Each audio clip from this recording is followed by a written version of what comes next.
149장 249장 부르고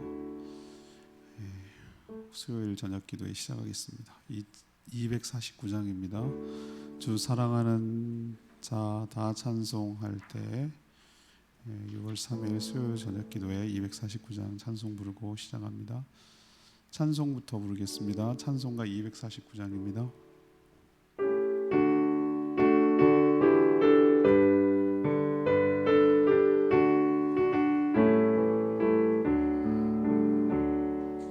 주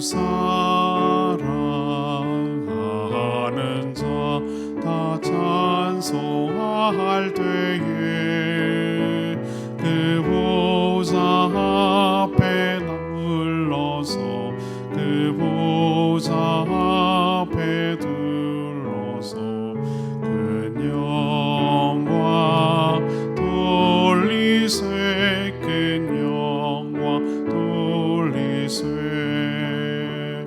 저 맑고 도묘와 시온 선 향하여 가세 내 주의 찬란한 성에 찬송하며 올라가세 주 믿지 않는 자 찬송 못하나 하나님 자녀 된 자들 하나님 자녀 된 자들 그 기쁨 전하세 그 기쁨 전하세 저 맑고 도묘와 시온 성 향하여 가세 내 주의 찬란한 성에 찬송하며 올라가세 저 하늘 왕을 길라 올라갈 때에 시온 성 언덕 넘어서 시온 성 언덕 위에서 수많은 천사들 날 인도하리라 저 맑고 도묘와 시온 성 향하여 가세 내 주의 찬란한 성에 찬송하며 올라가세 내 눈물 다 씻고 늘 찬송 부르리 저 임마누엘 주 앞에 저 임마누엘 주 앞에 나여 누리리 나 영광 이리 저 맑고 도묘와 시온 성 향하여 가세 내 주의 찬란한 성에 찬송하며 올라가세 찬양집 340장입니다. 찬양집 340장 죽임당하신 어린 양 찬송가 찬양집 340장입니다.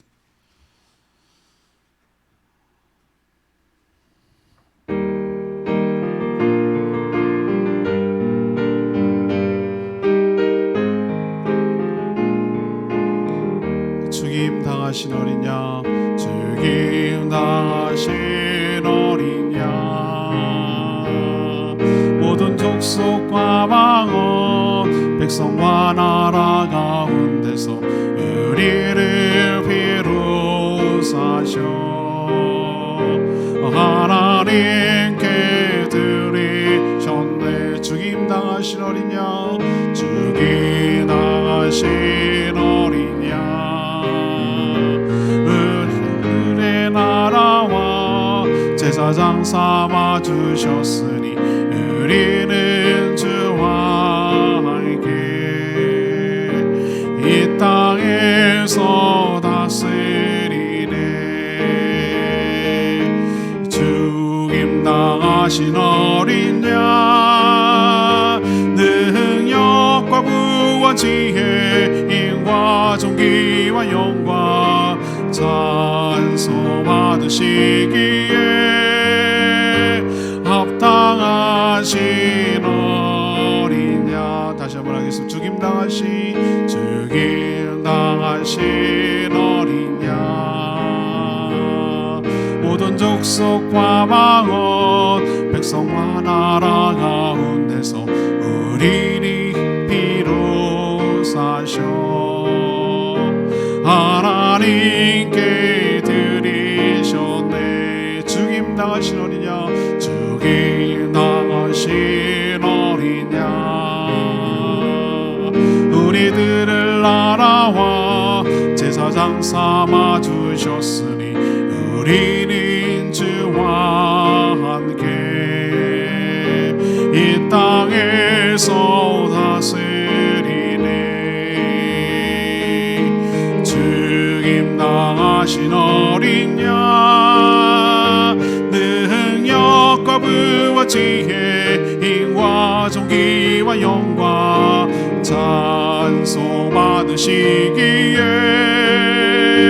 합당하신 어린 양.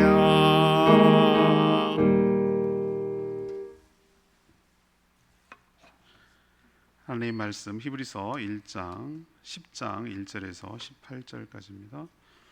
히브리서 10장 1절에서 18절, 신약성경 363쪽입니다.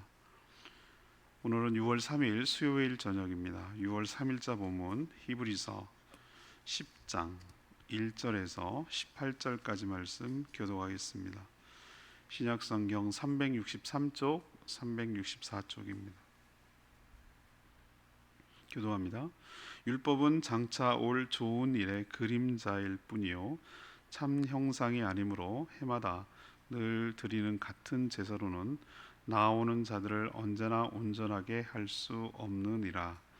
그렇지 아니하면 섬기는 자들이 단번에 정결하게 되어 다시 죄를 깨닫는 일이 없으리니 어찌 제사 드리는 일을 그치지 아니하였으리요.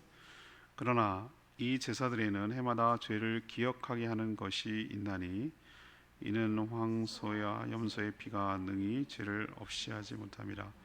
그러므로 주께서 세상에 임하실 때에 이르시되 하나님이 제사와 예물을 원하지 아니하시고 오직 나를 위하여 한 몸을 예비하셨도다. 번제와 속죄제는 기뻐하지 아니하시나니 이에 내가 말하기를 하나님이여 보시옵소서 두루마리 책에 나를 가리켜 기록된 것과 같이 하나님의 뜻을 행하러 왔나이다 하셨느니라. 위에 말씀하시기를 주께서는 제사와 예물과 번제와 속죄제는 원하지도 아니하고 기뻐하지도 아니하신다 하셨고 이는 다 율법을 따라 드리는 것이라. 그 후에 말씀하시기를 보시옵소서 내가 하나님의 뜻을 행하러 왔나이다 하셨으니 그 첫째 것을 폐하심은 둘째 것을 세우려 하심이라. 이 뜻을 따라 예수 그리스도의 몸을 단번에 들이심으로 말미암아 우리가 거룩함을 얻었노라. 제사장마다 매일 서서 섬기며 자주 같은 제사를 드리되 이 제사는 언제나 죄를 없게 하지 못하거니와 오직 그리스도는 죄를 위하여 한 영원한 제사자를 드리시고 하나님 우편에 앉으사 그 후에 자기 원수들을 자기 발등상이 되게 하실 때까지 기다리시나니 그가 거룩하게 된 자들을 한 번의 제사로 영원히 온전하게 하셨느니라. 또한 성령이 우리에게 증언하시되 주께서 이르시되 그날 후로는 그들과 맺을 언약이 이것이라 하시고 내 법을 그들의 마음에 두고 그들의 생각을 기록하리라 하신 후에 또 그들의 죄와 그들의 불법을 내가 다시 기억하지 아니하리라 하셨으니 이것들을 사하셨은즉 다시 죄를 위하여 제사 드릴 것이 없느니라. 아멘. 오늘의 키워드는 온전함입니다. 오늘의 말씀을 요약하면 이런 내용입니다. 율법에 근거한 제사 제도는 여러 한계가 있다는 것이죠. 그 예로 반복해서 드린다는 겁니다. 반복해서 드린다는 것은 근본적으로 온전하지 못하기 때문에, 근본적으로 속죄하지 못하기 때문에 반복적으로 드릴 수밖에 없다는 것이죠. 오히려 구약의 제사 제도는 죄를 기억하게 할 뿐이라는 겁니다. 그래서 하나님은 자신의 뜻을 행할 한 몸을 준비하셔서 보냈는데 바로 그가 예수 그리스도시라는 거죠. 그는 자신의 몸을 단번에 드려 영원히 온전하게 했다라고 말합니다. 새 언약 신약을 따라서 회개한 죄를 기억하지 않으시니까 다시 제사를 드릴 필요가 없다라는 내용이 오늘 내용입니다. 교리적으로 매우 중요한 내용이죠. 오늘 그래서 이끌어갈 중심 질문은 이겁니다. 예수님이 이 땅에 오셔야 했던 이유가 뭘까요? 예수님이 몸으로 이 땅에 오셔야 했던 이유는 무엇인가요? 이것이 오늘의 질문입니다. 첫 번째 이유, 1절에서 4절까지 말씀을 근거로 구약의 제사 제도로는 한계가 있었기 때문입니다. 구약의 제사 제도로는 한계가 있었기 때문에, 그래서 예수님이 오셨다는 거죠. 예수님이 이 땅에 사람으로 오셔야 했던 이유는 율법에 근거한 제사 제도로는 인간의 죄를 해결하지 못한다는 한계점이 있었기 때문입니다. 오늘 1절에 그렇게 표현하고 있죠. 율법은 장차 올 좋은 곳의 뭐라고요? 모형, 이미테이션이죠. 그리고 그림자에 불과하다고 말합니다. 그러니까 진짜는 아니라는 거죠. 진짜를 보여주기 위한 샘플 같은 거, 모형 같은 거라는 겁니다. 그래서 구약의 제사 제도는 어떤 한계가 있기 때문에 이렇게 말하는 것일까요?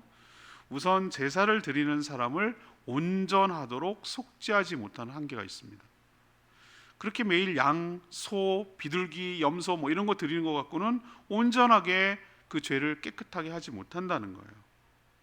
왜? 계속해서 반복적으로 드려야 하는 것이 바로 그 증거예요.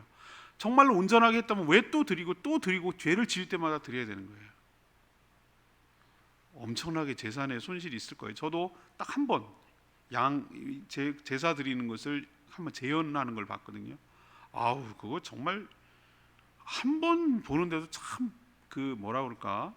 우리는 그냥 글씨로 그 제사를 들어서 그게 그냥 실감이 안 나요. 근데 그게 현장에서 그거를 보면 우리는 참 말이죠. 저도 잉어, 붕어 갖고 와가지고 센 거 갖고 오니까 그거 잡느라고 그것도 보통 일이 아니라는 걸 내가 깨달았는데 그 양, 소, 뭐 염소 이런 거를 그 제사 제도에 따라서 피를 받고 그것을 각을 떠서 펼쳐놓고 이런 과정 자체가 보통 중노동이 아니고 보통 뭐라 그럴까 기분이 유쾌한 게 아니에요. 저로서는 그래요. 도살장 같은 거 아니겠어요? 근데 죄를 지을 때마다 그게 동물이 죽어야 된다. 이건 뭘 의미할까? 일단은 저는 제일 첫 번째 드는 생각이 그걸 재현하는 걸 보면서 첫 번째 드는 생각이 너무 역겹고 불편하다라는 생각이 들고 또 하나 드는 생각이 야, 이거 거덜나겠다.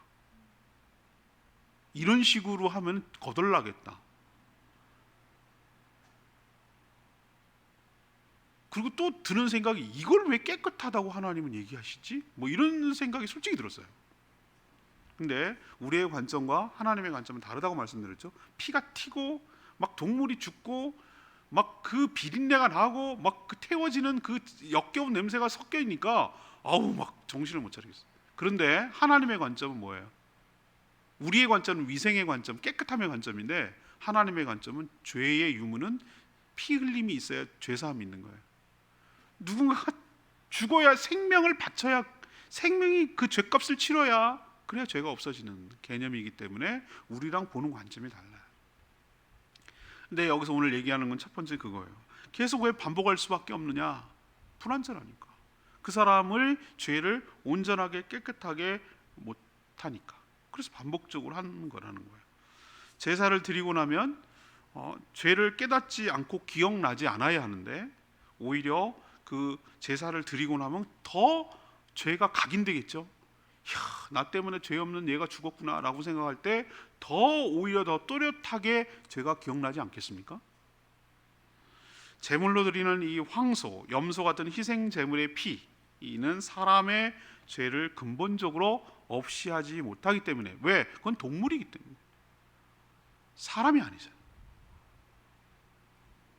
구약의 제사 제도는 장차올 진짜 제사 제도를 잘 깨닫게 하고 또 그것이 진짜 왔으면 좋겠다, 다시는 이런 일을 안 했으면 좋겠다라는 어떤 고대함을 이끌어내기 위해서 하나님께서 그렇게 시행하도록 했다는 목적이 강합니다. 진짜가 왔으면 이제 가짜는 물러나야 되겠죠. 하나님은 구약을 대체할 신약의 핵심인 예수 그리스도를 이 땅에 보내서 새로운 제사, 한 번에 드리는 제사, 영원한 제사, 바로 십자가에 슬린 보혈, 그 화목제물로 그 한계점을 가진 구약을 완전히 철폐하시고 새롭게 개편하셔서 온전함을 이루시고 한계가 없도록 만드시기 위해서라도 이 땅에 사람의 몸을 입고 이 땅에 오신 줄로 믿습니다. 두 번째, 왜 오셔야 할까? 5절에서 10절까지 말씀 문단 나누기 하면 두 번째 문단입니다. 하나님의 뜻을 행할 사람이 필요했기 때문입니다. 오늘 그런 표현이 나와요. 주여 보시옵소서, 제가 하나님의 뜻을 행하러 왔나이다. 9절에 그런 표현이 나오거든요. 하나님은 여러 제사와 예물을 원하지도 기뻐하지도 않으신다고 하셨어요. 우린 뜻밖이죠. 8절에 그런 표현을 쓰고 있어요. 하나님 그런 제물을 기뻐하지도 원하지도 않는다. 죄를 짓지 않는 게 더 좋겠죠, 그죠? 그런 제물을 막 받아갖고 오늘은 양고기네, 오늘은 소고기네, 너네들은 오늘 맛이 좀 없다, 잘 구워졌네, 육식 때문에 주님께서 원하세요? 그런 일을 안 하는 게 더 좋죠. 죄를 짓지 않고 그렇게 안 하는 게 더 좋죠. 어쩔 수 없이 그 죄를 사하기 위해서 동물이 죽는 것이지 하나님이 무슨 고기 못 잡수셔갖고 그 향기 때문에 그러는 건가요? 아니잖아요. 그러니까 그 말이 맞아요. 내가 번제와 소제와 이런 제사를 내가 기뻐하지 않는다. 너희들 생각하는 것처럼 그런 게 아니다라는 거예요. 그래서 하나님의 뜻을 행할 한 몸을 예비하셨다라고 5절에 표현하고 있어요. 하나님의 뜻을 행할 한 몸을 예비하셨다. 또 이런 내용은 갑작스러운 것이 아니라 이미 예언되어 있어요. 여러분 성경에 보면 5절, 6절, 7절 보면 인용됐다는 거 보이십니까? 각조에 보면 어디 밑에 어디를 인용한 겁니까? 시편 40편 6절에서 8절까지 말씀을 인용한 거예요. 이미 예언됐다는 거예요. 한 몸을 예비하신다는 것이 갑작스러운 것이 아니라는 거예요. 근데 저는 여기서 주목한 것이 왜 한 몸이라고 그랬을까요? 한 몸을 예비했다라고 표현하고 있잖아요. 그럼 한 사람을 예비했어요. 뭐 이렇게 표현하던데 왜 한 몸이라고 바디를 왜 얘기했을까? 저는 굉장히 의미심장한 표현이라고 생각해요. 왜냐하면 그 몸이 바로 하나님께 제물로 드려져야 할 몸이기 때문에 그렇습니다. 또 말씀이자 진리이신 예수 그리스도께서 사람의 몸을 입고 이 땅에 오셔야 했기 때문에 한 몸을 예비하셨다라는 표현을 쓰는 것이에요. 복음서를 보면 예수님이 자주 표현하시는 표현이 있어요. 내가 인자는 이 땅에 온 것은 아버지 하나님의 뜻을 이루려 하려 함이라. 아버지의 뜻을 이루려 함이라. 이런 표현을 많이 쓰세요, 예수님이. 기억나시죠? 복음서를 조금이라도 읽어본 분이라면, 안 읽어보면 잘 생각 안 나고 읽어보면 이런 표현을 쓰는 게 많이 나와요. 왜 그러셨을까? 그것은 바로 오늘 표현대로 하나님의 뜻을 내가 행하려 합니다. 9절에 보세요. 말씀하시 보시옵소서, 내가 하나님의 뜻을 행하러 왔는데. 이게 누가 하는 말이에요? 예수 그리스도께서 하신 말씀 아니에요. 예수 그리스도께서. 내가 왜 왔습니까? 하나님의 뜻을. 그러면 하나님의 뜻이 뭐예요? 자신의 백성들을 속죄하여 정결하게 함으로 하나님의 백성을 온전히 회복시키는 것이 하나님의 뜻인 줄 압니다. 그래서 그 뜻에 따라서, 하나님의 뜻에 따라서 예수 그리스도께서 십자가에서 보혈을 흘려 죽으셨고 자신을 단번에 제물로 드려서 믿는 모든 사람들마다 거룩함을 얻도록 하셨습니다. 자, 그러면 이 모든 일을 하려면 어떻게 해야 돼요? 아까 말했죠? 한 몸을 입고 이 땅에 예수님이 오셔야 이게 가능하잖아요. 오시기만 하면 안 돼요. 오셔서 구경하고 가면 안 돼요. 오셔서 그 계속 구약에 드리던 그 희생 동물을 대신해서 자신의 몸을, 한 몸을 하나님의 뜻을 위하여, 하나님의 뜻을 따라서 모든 백성들을 온전하게 속죄하기 위해서, 불완전한 그런 제사가 아니라 온전한 단번에 한 번에 끝내는 그런 제사를 드리기 위해서 자신을 십자가에 보내려 죽게 하기 위해서라면 이 땅에 오실 수밖에 없는 거예요. 그러지 않고는 해결이 되잖아요. 그 예언이 이루지 않고는, 한 몸을 예비하셨다는 그 이유고 하나님의 뜻을 행하려 한다는 그 뜻을 성취하지 않고는 이것이 해결이 안 되니까 예수님이 당연히 이 땅에 몸을 입고 오셔야 한 줄로 압니다. 자, 그럼 세 번째, 예수님이 왜 이 땅에 몸을 입고 오셔야 될까? 11절에서 18절까지 세 번째 문단입니다. 우리를 영원히 온전하게 할 수 있기 때문에 그렇습니다. 우리를 영원히 온전하게 할 수 있기 때문이에요. 예수 그리스도께서 십자가의 보혈을 흘려 자신을 제물로 드려 인간의 모든 죄와 허물을 속죄받을 수 있는 길을 열어놓으셨는데, 예수님이 이 땅 성전에서 제사장들이 드리는 제사 제물과는 완전히 차원이 달라서 두 번, 세 번, 네 번, 다섯 번 이렇게 계속해서 드릴 필요가 없어요. 단 한 번, 14절에 그런 표현이 나와요. 한 번의 제사로, 그래서 한 번, 예수님 십자가에 드리는 것은 딱 한 번이, 한 번, 한 번의 제사로 우리를 영원토록 뭐 할 수 있다? 온전하게 하실 수 있느니라. 이게 핵심 구절이에요. 단 한 번의 제사로 우리를 영원하게, 온전하게, 두 가지, 영원토록 온전하게 우리를 속죄하고 회복시킬 수 있다.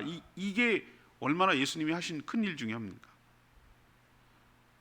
그리고 구약의 제사 제도의 한계점이었던 죄가 다시 기억하게 하는 문제도 해결하셨어요. 신약 예레미야 31장 인용된 말씀이에요. 여러분 17절에는 17절, 16절, 17절 이 말씀은 이미 한 번 더 인용된 말씀인데, 이게 어디에 나오는 말씀입니까? 예레미야 31장 31절에서 34절까지 나오는 거예요.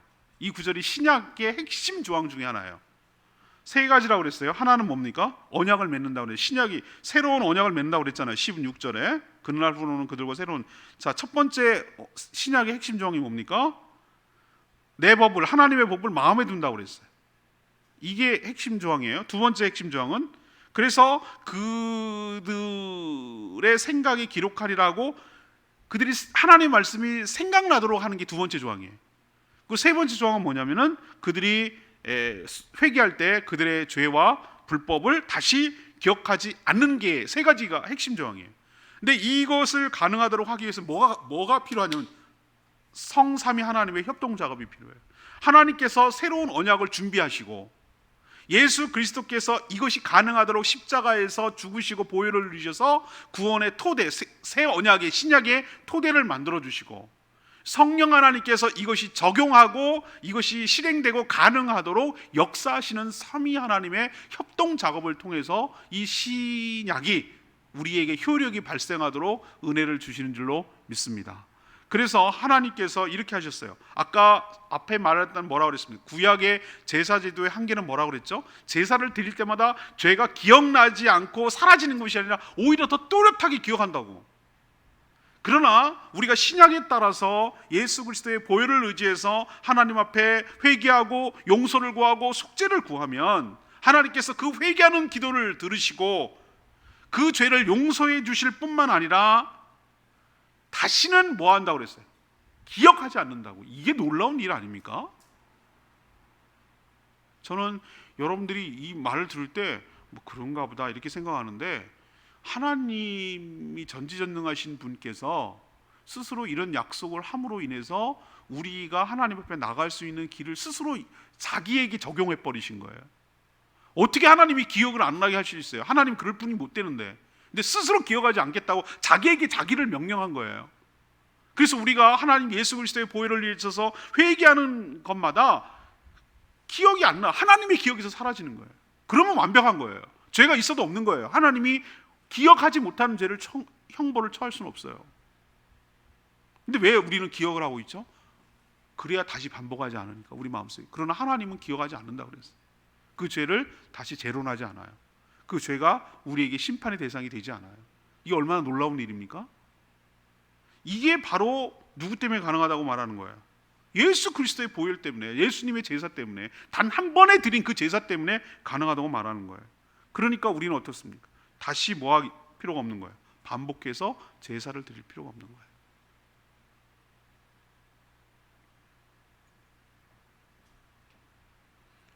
죽을 수밖에 없는 우리 죄인, 만약에 구약시대에 살았다면 끔찍해요. 그러나 주의 보혈로 우리가 새롭게 된 줄로 믿습니다. 이 은혜에 감사하며 살아가는 저희들 되기를 원합니다. 아까 말했죠. 오늘 여러 가지 18절까지 읽었는데 오늘의 키 버스, 그러니까 가장 핵심 요절은 이 14절이 14절.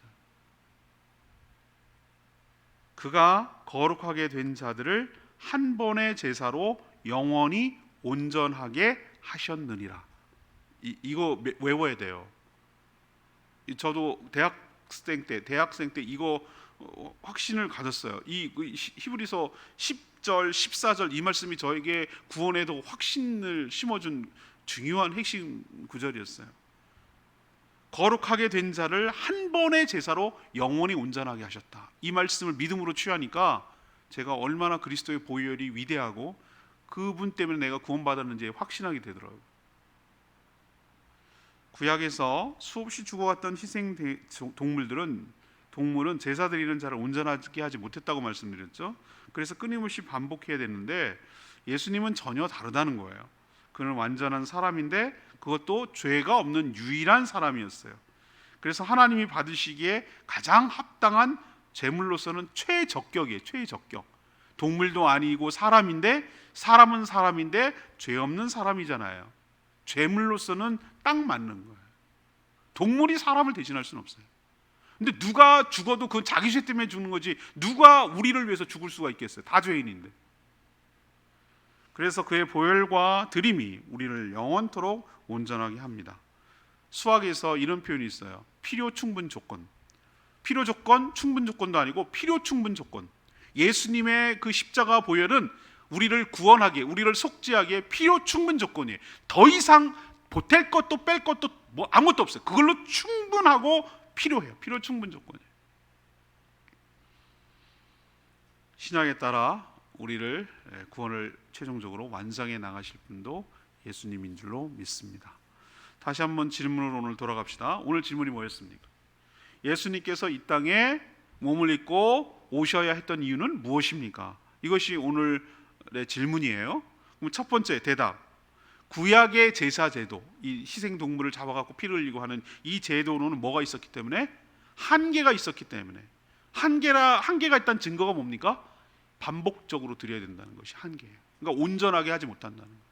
두 번째, 하나님의 뜻을 행할 사람이 필요했기 때문에 한 몸을 예비하신다고 시편에 예언했어요. 그래서 누구를 예비한 거예요? 예수 그리스도를 예비해서 하나님의 뜻이 뭡니까? 모든 백성들, 구약을 대체할 만한, 구약의 희생동물을, 제사제도를 대체할 만한 신약의 희생과 신약의 제사가 필요했기 때문에 한 몸을 예비했는데 그분이 예수 그리스도니까 오셔야만 되는 거예요. 세 번째는 뭡니까? 그분이 우리를 한 번에, 딱 한 번에 영원히 온전하게 하실 수가 있기 때문에, 그래서 이 땅에 오셔야 한 줄로 믿습니다.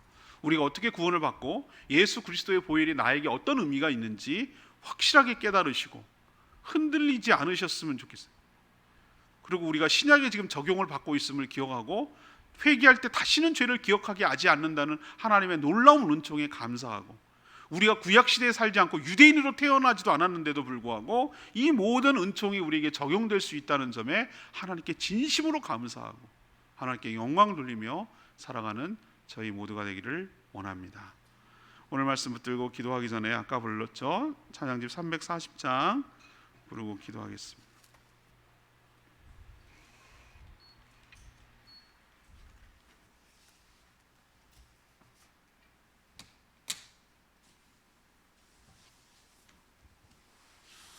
찬양집 340장입니다. 죽임 당하신 어린 양. 찬양집 340장. 영원토록 찬양 받으시기에 합당하신 어린 양, 우리를 위하여 속죄하시고 온전하게 하신 그 주님의 보혈을 찬양합니다. 죽임 당하신 어린 양, 죽임 당하신 어린 양, 모든 족속 망원 백성과 나라 가운데서 우리를 위로 사셔 하나님께 드리셨네. 죽임 당하신 어린 양, 우리들을 알아와 제사장 삼아 주셨으니 우리는 주와 함께 이 땅에서 다스리네. 죽임 당한 어린 양, 능력과 부어지에 인과 존귀와 영광 찬송 받으시기에 합당하신 어린 양. 죽임 당하신 어린 양, 죽임 당하신 어린 능력과 부와 지혜 인과 존귀와 영광 찬송 받으시기에 합당하신 어린 양.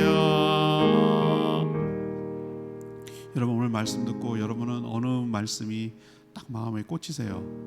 저는 아까 14절 말씀이라고 말씀드렸죠. 딱 한 번에 단번에 우리를 온전하게 하셨다고 그랬어요. 그분이 몸을 들여서 이제 더 이상 우리를 더 온전하게 하실 무엇이 필요하지 않아요. 제가 그래서 수학용어로 필요 충분 조건이라고 말씀을 드렸어요. 그렇습니다. 예수님 한 분만으로 충분합니다. 그분 때문에 우리가 온전하게 속죄함을 받았고 하나님께 더 이상 제사를 드릴 필요가 없도록 은혜를 받은 거예요. 하나님께서 우리가 그리스도의 보혈을 의지해서 회개하면 다시는 기억하지 아니하시고 우리의 죄를 온전하게 깨끗하게 하셔서 하나님께서 용납하시고 받아주실 줄로 믿습니다. 그 어린 양을 의지합니다. 그 보혈을 의지하고 주 앞에 나갑니다. 저희를 정결하고 깨끗하게 하여 주셔서 주님의 보혈을 의지하며 주님 앞에 서는 그날까지 살아가게 하여 달라고 주여 외치며 기도하겠습니다. 주여 아버지, 죽임 당하신 어린 양, 모든 족속과 방언 백성과 나라 가운데서 우리를 위로 사서 하나님께 드리셨네. 죽임 당하신 어린 양, 우리들은 나라와 제사장 삼아 주셨으니 우리는 주와 함께 이 땅에서 다스리리. 죽임 당하신 어린 양, 능력과 부와 지혜 인과 존귀와 영광 찬송 받으시기에 합당하신 어린 양.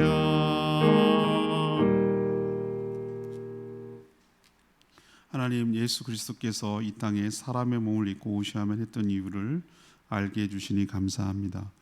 구약의 제사 제도로는 한계가 있었기 때문입니다. 그것으로는 우리의 죄를 해결할 수 없기에 이 땅에 예수님께서 몸을 입고 오신 줄 믿습니다.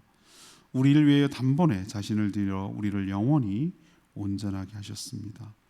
보혈을 의지하고 보좌에 나가 회개할 때에 하나님의 기억에서조차 그 죄가 사라지고 기억조차 되지 않을 줄 믿습니다. 더 이상의 정죄도 없고 심판도 없게 될 줄 확신합니다. 저희도 예수님처럼 하나님의 뜻을 행하며 살아가게 하여 주시옵소서. 온전히 순종하며 살아가는 저희들 되게 하여 주시옵소서. 오늘도 간구하는 모든 기도마다 주님께서 응답하여 주시길 원하며 예수 그리스도의 이름으로 기도합니다. 아멘.